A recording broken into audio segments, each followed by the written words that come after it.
सालों पहले की बात है, जब राजा एक दूसरे को पैगाम के साथ ही कुछ पहेलियां भी भेजा करते थे। ऐसे ही किसी एक राजा का दूत सर्दियों के मौसम में एक दिन मुगल साम्राज्य के बादशाह अकबर के दरबार में पहुंचा। वह अपने साथ पहेली के रूप में पिंजरे में कैद एक नकली शेर लेकर गया था। राजा ने पहेली के साथ एक पैगाम भी भेजा था। पैगाम में लिखा था कि क्या मुगल राज्य में कोई ऐसा बुद्धिमान है जो पिंजरे और शेर को छुए बिना शेर को बाहर निकाल सके। अब मुगल सम्राट अकबर सोच में पड़ गए कि आखिर शेर और पिंजरे को हाथ लगाए बिना भला शेर को कैसे बाहर निकाला जा सकता है। पहेली के साथ भेजे गए पैगाम में यह भी साफ लिखा था कि पिंजरे से शेर को बाहर निकालने के लिए एक व्यक्ति को एक ही बार मौका मिलेगा। अकबर काफी परेशान हो गए। उन्हें लगा कि यह तो बहुत मुश्किल है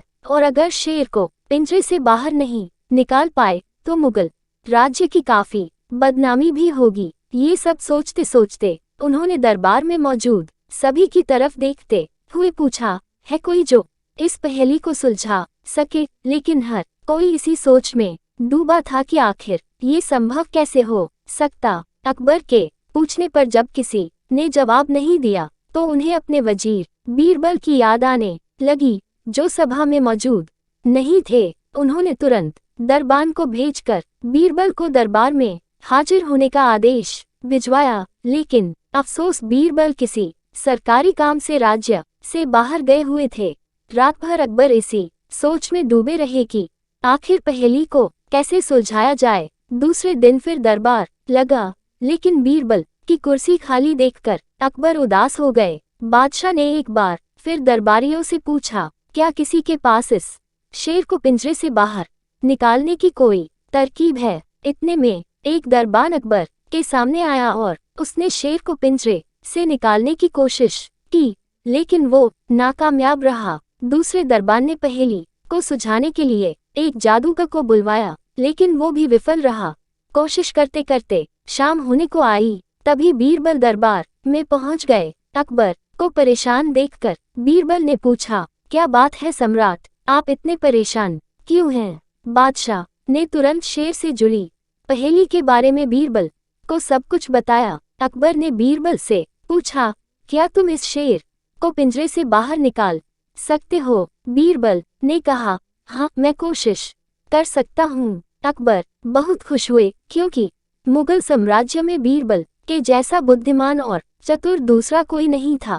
शेर को पिंजरे से बाहर निकालने के लिए बीरबल ने अकबर से कहा कि उन्हें 2 सुलगती हुई लोहे की छड़ व सरिये की आवश्यकता है। शहंशाह ने तुरंत इसकी व्यवस्था करने को कहा। जैसे ही बीरबल को लोहे की छड़ मिली तो उन्होंने पिंजरे को छुए बिना छड़ को अंदर पहुंचाकर उसे नकली शेर पर रख दिया। शेर लोहे की गर्म छड़ के स्पर्श में आते ही पिघलने लग गया, क्योंकि वो मोम का शेर था।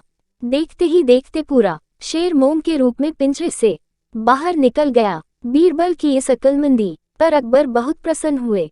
उन्होंने बीरबल से पूछा, अरे आखिर तुम्हें पता कैसे चला कि यह पिंजरे के अंदर मोम का शेर कैद है। बीरबल ने बड़ी ही नम्रता से जवाब दिया, हजूर, बस शेर को गौर से देखने की जरूरत थी। मैंने जब पहेली के बारे में जानने के बाद उसे गौर से देखा तो लगा कि यह मोम का शेर हो सकता है। साथ ही राजा ने ये भी नहीं बताया था कि शेर को कैसे बाहर निकालना है, तो मैंने उसे पिघलाकर बाहर निकाल दिया। इधर दरबार में बीरबल की जय जयकार होने लगी। उधर पहेली लेकर अकबर के दरबार पहुंचा राजदूत अपने राज्य वापस लौट गया और बीरबल के इस कारनामे के बारे में राजा को बताया। कहा जाता है कि उस दिन के बाद से राजा ने ऐसी पहेली भेजना छोड़ दिया था। सीख, अक्लमंदी से सब कुछ संभव है। हर जगह बल नहीं बल्कि बुद्धि का प्रयोग किया जाना चाहिए। दिमाग से हर समस्या का समाधान हो सकता है। ऐसे ही वीडियो देखने के लिए चैनल को सब्सक्राइब करें और शेयर करें। धन्यवाद।